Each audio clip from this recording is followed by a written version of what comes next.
দৰ্শক মই জুমনি দত্ত অলংকিতা ষ্টৰ পৰা পুনৰ আপোনালোকক স্বাগতম জনাইছো। মই এযোৰ দেখাব লৈছো, খুব ধুনীয়া দেখিছেনে? খুব ধুনীয়া এযোৰ মেখেলা চাদৰ আৰু ৰেডি টুৱে থাকিব।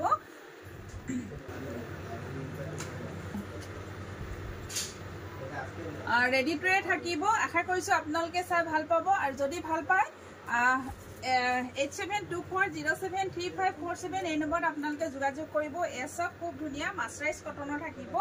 খুব ধুনীয়া দেখিছেনে? লেমন গ্ৰীনত থাকিব। খুব ধুনীয়া কালাৰটো চাওকচোন। কালাৰটো দেখিছেনে? খুব ধুনীয়া লেমন গ্ৰীনৰ ওপৰত আকৌ য়েল্লো কালাৰ আৰু চিলভাৰ গুণা ৱৰ্ক কৰা হৈছে। কাপোৰযোৰ ৰেডি টুৱে কৰা হৈছে। লগত থাকিব এখন খুব ধুনীয়া মেখেলা। এসব এনেকৈ মেখেলা থাকিব আৰু দেখিছে কাপোৰযোৰ আহল বহল দীঘল হ'ব। আৰু এয়া দেখিছে এনেকৈ আমি মেখেলাত কাপোৰ লগাই থৈছো খুব ধুনীয়াকৈ। আৰু এয়া থাকিব ব্লাউজ পিচ। ব্লাউজ পিচটো দেখিছে এনেকৈ হেভি ওপৰ থাকিব। খুব ধুনীয়া।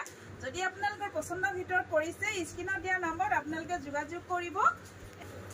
লগতে মোৰ প্ৰতিষ্ঠানখনৰ এড্ৰেছটো হ'ল মাইঘেৰিটা তল বজাৰ শংকৰ মাৰ্কেট। এসব দেখিছেনে? খুব ধুনীয়া যোৰা। যদি আপোনালোকৰ পছন্দৰ ভিতৰত পৰিছে আপোনালোকে স্ক্ৰীনত দিয়া নম্বৰত যোগাযোগ কৰিব। ধন্যবাদ।